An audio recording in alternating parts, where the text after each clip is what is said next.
함께 나눌 말씀은 창세기 47장입니다. 47장 1절 말씀을 우리가 함께 읽도록 하겠습니다. 요셉이 바로에게 가서 고하여 이르되 내 아버지와 내 형들과 그들의 양과 소와 모든 소유가 가나안 땅에서 와서 고센 땅에 있나이다 하고. 아멘. 하나님은 야곱의 가정을 가나안에서 고센 지방으로 옮기셨습니다. 그 이유는 다음과 같습니다. 먼저 고센은 애굽에 있는 지역이니까요, 가나안에 속하지 않은 곳이죠. 따라서 야곱의 자손들이 고센 지방에 사는 동안에는 가나안의 음란한 문화에 물들지 않을 수 있었습니다. 그리고 고센은 애굽에 속한 지역이지만 또한 애굽과 구별된 지역이라고 할 수 있습니다. 왜냐하면 이 당시 애굽은 농업을 중시하고 목축을 경시하던 국가였는데, 이 고센은 농업에는 적합하지 않고 목축에 적합한 곳이었기 때문입니다. 따라서 이 고센이라고 하는 지역은 가나안에 속한 지역도 아니고 그렇다고 해서 애굽에 속한 지역도 아닙니다. 그런 점에서 고센은 하나님의 백성들을 세상으로부터 거룩하게 구별해 주는 장소였습니다. 그래서 요셉은 애굽의 왕에게 자신의 가족들이 고센에 살게 해달라고 부탁합니다. 그게 1절 말씀이고요. 그리고 4절을 우리 함께 읽겠습니다. 그들이 또 바로에게 고하되 가나안 땅에 기근이 심하여 종들의 양떼를 칠 곳이 없기로 종들이 이곳에 거류하고자 왔사오니 원하건대 종들로 고센 땅에 살게 하소서. 이렇게 요셉의 형제들은 애굽의 왕 바로에게 자신들이 고센 지방에 살게 해달라고 직접 부탁을 합니다. 그러자 바로는 다음과 같이 대답합니다. 6절 함께 읽겠습니다. 애굽 땅이 내 앞에 있으니 땅의 좋은 곳에 내 아버지와 내 형들이 거주하게 하되 그들이 고센 땅에 거주하고 그들 중에 능력 있는 자가 있거든 그들로 내 가축을 관리하게 하라. 이렇게 바로는 이 고센 땅을 야곱의 가족들에게 줍니다. 뿐만 아니라 6절을 보시면요, 이 바로가 자신의 가축들을 돌보는 일을 요셉의 형제들에게 맡기죠. 당시 이 애굽의 왕궁에는 왕의 가축을 관리하는 그런 신하들이 약 2,000명 정도 있었다고 합니다. 따라서 바로는 요셉의 형제들을 공직에 임명한 것이라고 볼 수 있습니다. 그리고 이때 요셉은 자신의 아버지를 바로에게 소개합니다. 7절을 함께 읽겠습니다. 요셉이 자기 아버지 야곱을 인도하여 바로 앞에 서게 하니 야곱이 바로에게 축복하매. 그리고 이때 야곱은 바로에게 다음과 같이 자신을 소개합니다. 9절 말씀 함께 읽겠습니다. 야곱이 바로에게 아뢰되 내 나그네 길의 세월이 130년이니이다.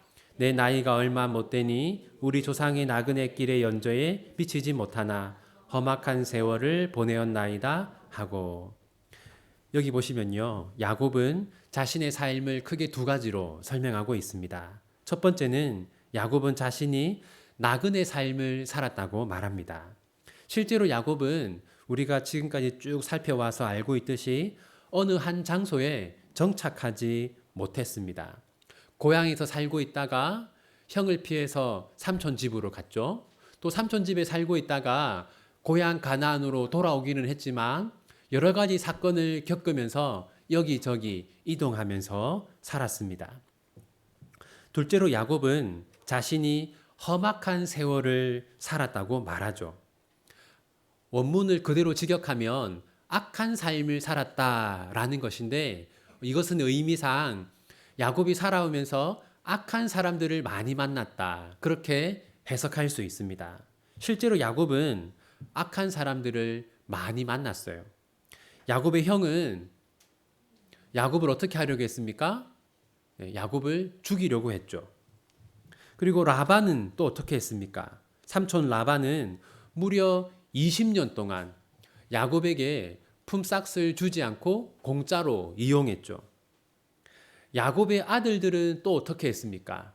야곱의 아들들은 야곱이 가장 사랑했던 아들 요셉을 죽이려고 하다가 죽이지 않는 대신 애굽의 종으로 팔아버렸죠.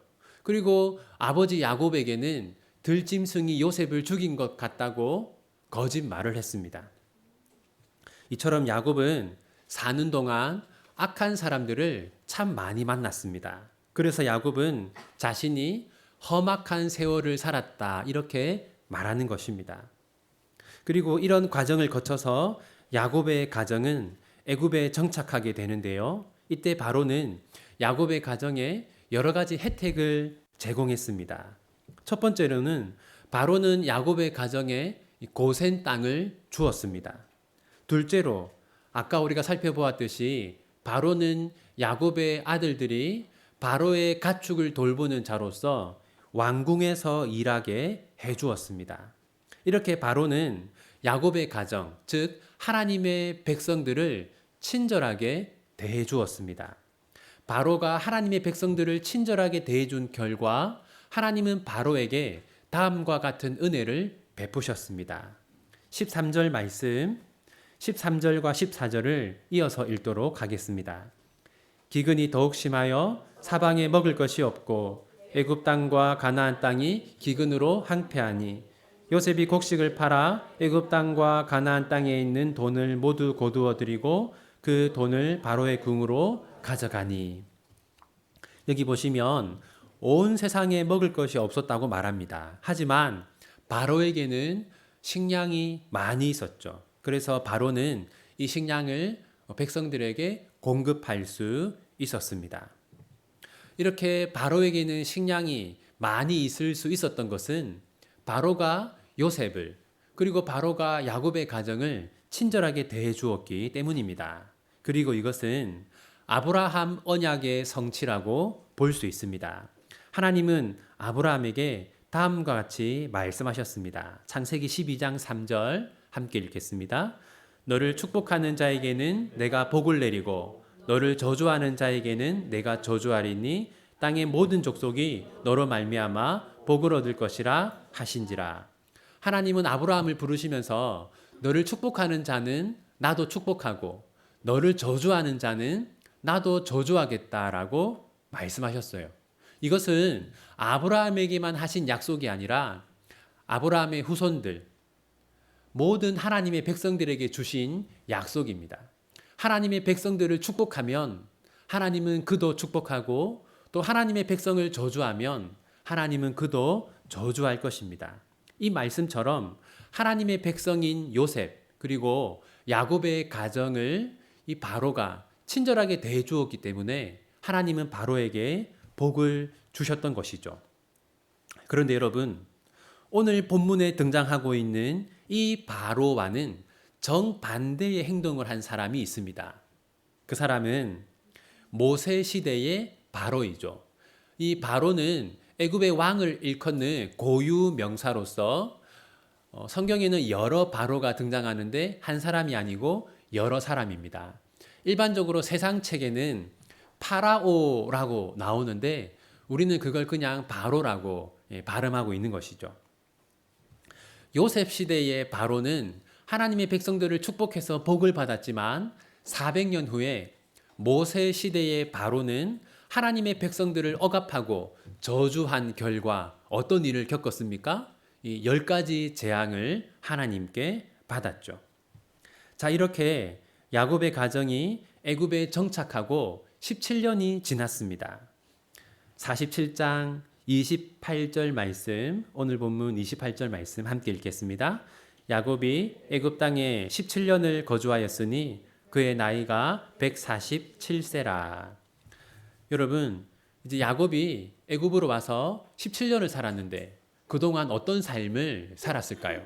야곱은 자신의 아들이 애굽의 총리 아닙니까? 그래서 평생 겪어보지 못한 호사를 누렸을 것입니다. 성경은 이렇게 말하고 있어요. 47장 27절 함께 읽겠습니다. 이스라엘 족속이 애굽 고센 땅에 거주하며 거기서 생업을 얻어 생육하고 번성하였더라. 생육하고 번성하였습니다. 야곱은 애굽에서 아주 풍족한 삶을 살았다는 것이죠. 그러면 여러분, 가나안에서는 나그네와 같은 삶을 살았고 험악한 삶을 살았는데 애굽에서는 너무나 편하고 행복한 삶을 살지 않았습니까? 그렇다면 야곱은 가나안보다 애굽을 더 좋아하고 이제 애굽이 나의 새로운 고향이다. 그렇게 생각할 것 같은데 야곱은 그렇게 하지 않았습니다. 야곱은 자신이 죽을 때가 가까이 온 것을 알고 다음과 같은 유언을 남겼습니다. 29절 말씀 함께 읽겠습니다. 이스라엘이 죽을 날이 가까움에 그의 아들 요셉을 불러 그에게 이르되 이제 내가 내게 은혜를 입었거든 청하노니 내 손을 내 허벅지 아래에 놓고 인애와 성실함으로 내게 행하여 애굽의 나를 장사하지 아니하도록 하라. 야곱이 남긴 유언은 자신을 애굽에 장사하지 않는 것이었습니다. 야곱은 자신의 무덤을 애굽이 아니라 가나안에 마련해 줄 것을 요청했습니다. 그 이유는 다음과 같습니다. 여러분, 애굽과 가나안 어디가 훨씬 더 살기 좋겠습니까? 애굽이 훨씬 더 살기 좋죠. 그래서 야곱의 후손들은 가나안 땅을 잊어버릴 가능성이 있었습니다. 가나안이 하나님이 주시겠다고 약속한 약속의 땅이라는 것을 야곱의 후손들이 애굽에 사는 동안 잊어버릴 가능성이 있었던 것이죠. 그래서 야곱은 자신의 무덤을 애굽이 아니라 가나안에 마련해 달라고 했던 겁니다. 야곱의 무덤이 애굽이 아니라 가나안에 있음으로써 앞으로 야곱의 후손들은 어떤 생각을 하겠습니까? 우리는 애굽에서 나그네일 뿐이고 우리의 진짜 본향은 가나안이다 라는 생각을 할 수 있었던 겁니다. 이제 창세기 47장이 우리에게 주는 교훈들을 살펴보겠습니다. 첫 번째는 하나님은 모든 사람들의 왕이시다라는 겁니다. 하나님은 야곱의 가정을 가나안에서 애굽으로 옮기셨죠. 그런데 그 과정에서 하나님은 누구를 사용하셨습니까? 하나님은 애굽의 왕을 사용하셨습니다. 애굽의 왕이 야곱의 가정에게 고센 땅을 주었고 또 야곱의 가정이 애굽에 정착할 수 있도록 여러 가지 편의를 제공해 주었습니다. 이처럼 하나님은 애굽의 왕을 통해서 자신의 뜻을 이루셨습니다. 하나님은 모든 사람을 다스리는 왕이시고 심지어 왕들조차 하나님이 다스리고 통치한다는 것을 우리는 알 수 있습니다. 두 번째는 성도의 삶은 나그네와 같다라는 겁니다. 야곱은 바로에게 자신의 삶이 나그네와 같다고 말했습니다. 우리의 삶도 마찬가지입니다. 성도의 삶이 나그네와 같은 이유는 크게 두 가지입니다. 첫 번째는 성도들은 세상 사람들과 삶의 목적이 다릅니다. 세상 사람들의 삶의 목적은 무엇입니까? 자신의 영광이죠. 어찌되었든 사는 동안 자신이 부귀영화를 누리고 자기 자신이 잘 되는 것이 세상 사람들의 목적입니다. 하지만 우리 성도들의 삶의 목적은 무엇입니까? 하나님의 영광이죠. 때로는 우리 자신을 희생하면서까지 하나님을 위해 사는 것이 우리의 삶의 목적입니다. 두 번째는 성도들은 세상 사람들과 삶의 방식이 다릅니다. 세상 사람들의 삶의 방식은 자신의 욕망입니다. 세상 사람들은 자신의 욕심과 욕망을 따라서 무언가를 하기도 하고 무언가를 하지 않기도 하고 그렇게 살아가죠. 하지만 우리의 삶의 방식은 무엇입니까? 하나님의 말씀입니다. 하나님의 뜻이 무엇인가 하는 것이 우리 삶의 방식이죠. 때로는 우리에게 손해가 되더라도 이것이 하나님의 뜻이다 라고 하면 우리는 손해를 무릅쓰고 하나님의 뜻을 따릅니다. 이처럼 성도들은 세상 사람들과 삶의 목적이 다르고 삶의 방식이 다릅니다. 그래서 성경은 우리를 나그네라고 하는 것이죠. 베드로전서 1장 1절 말씀 함께 읽겠습니다. 예수 그리스도의 사도 베드로는 본도, 갈라디아, 갑바도기아, 아시아와 비두기아에 흩어진 나그네. 사도 베드로는 하나님의 백성들, 성도들에게 편지하면서 그들을 흩어져서 살아가고 있는 나그네라고 말합니다. 베드로가 성도들을 나그네라고 하는 이유는 성도들의 삶의 목적 그리고 삶의 방식이 세상 사람들과 다르기 때문입니다. 성도들은 이 세상에 물들지 않고 세상 사람들과 다른 삶을 살아야 하기 때문에 나그네라고 부르는 것이죠. 세 번째는 하나님의 백성들을 축복하는 사람은 복을 받는다라는 겁니다. 오늘 본문에서 바로는 하나님께 복을 받았습니다. 그 이유는 바로가 하나님의 백성들을 친절하게 대해 주었기 때문이죠. 그리고 그것은 아브라함 언약의 성취입니다. 하나님은 하나님의 백성들을 축복하는 자는 하나님께 복을 받고 하나님의 백성들을 저주하는 자는 하나님께 벌을 받는다고 하셨습니다.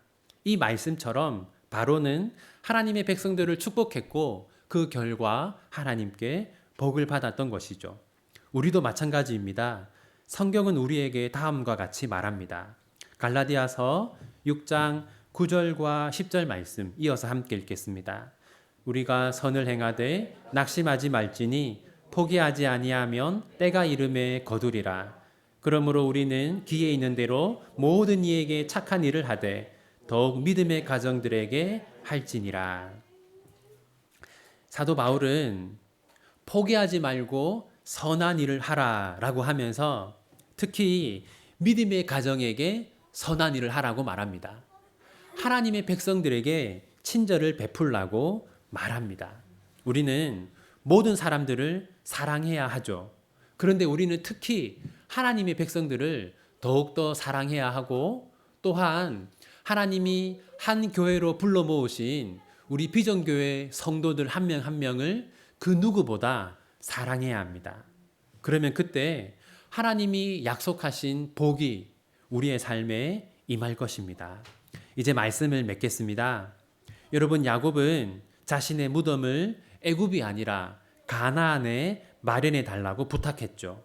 그 이유는 약속의 땅이 애굽이 아니라 가나안이라는 것을 후손들에게 알리기 위해서였습니다.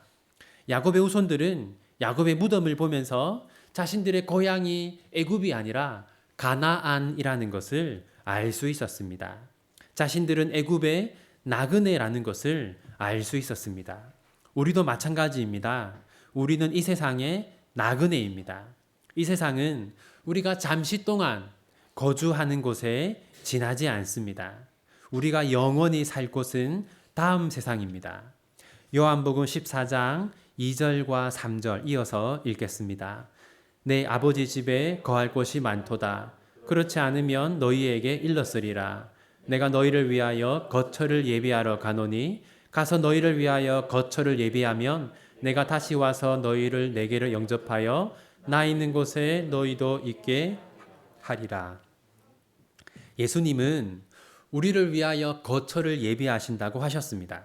우리는 예수님이 예비하신 거처에서 예수님과 함께 영원히 살 것입니다. 그러므로 예수님이 우리를 기다리고 있는 그곳이 우리의 진짜 본향, 우리의 고향이죠.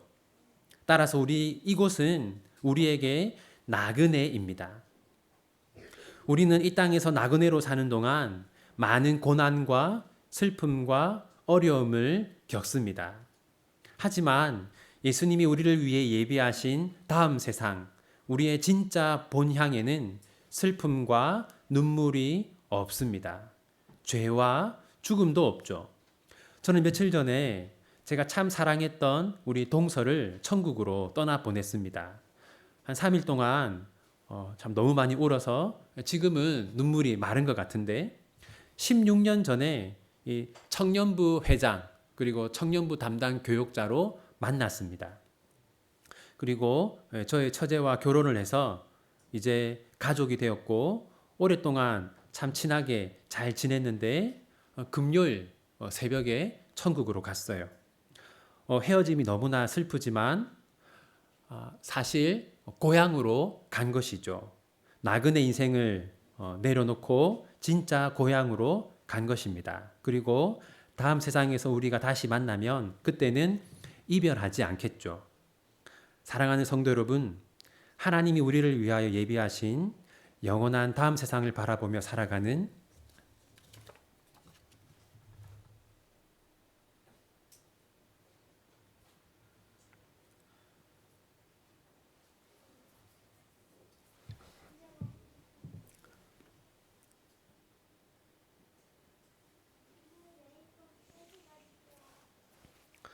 여러분들이 되시면 좋겠습니다.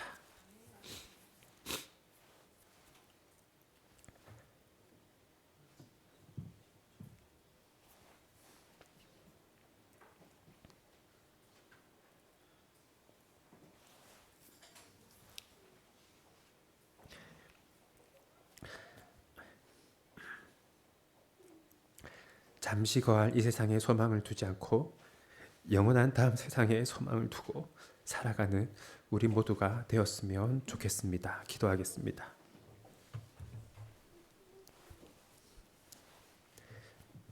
하나님, 저희는 이 세상의 나그네입니다. 저희의 진짜 고향은 이 세상이 아니라 영원한 다음 세상입니다. 그러므로 하나님,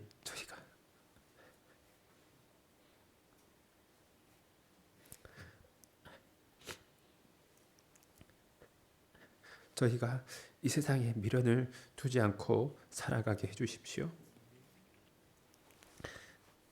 저희가 나그네로 이 땅을 사는 동안 많이 모으고 많이 가지고 많이 누리는 것에 관심을 가지지 않게 하시고 많이 나누고 많이 사랑하고 많이 베푸는 것에 관심을 가지게 해주십시오. 나그네 삶을 마치고 하나님 곁으로 가는 날, 잠시 머무는 이 땅에서 하나님의 백성답게 잘 살았다는 칭찬을 받게 해주십시오. 예수님의 이름으로 기도합니다.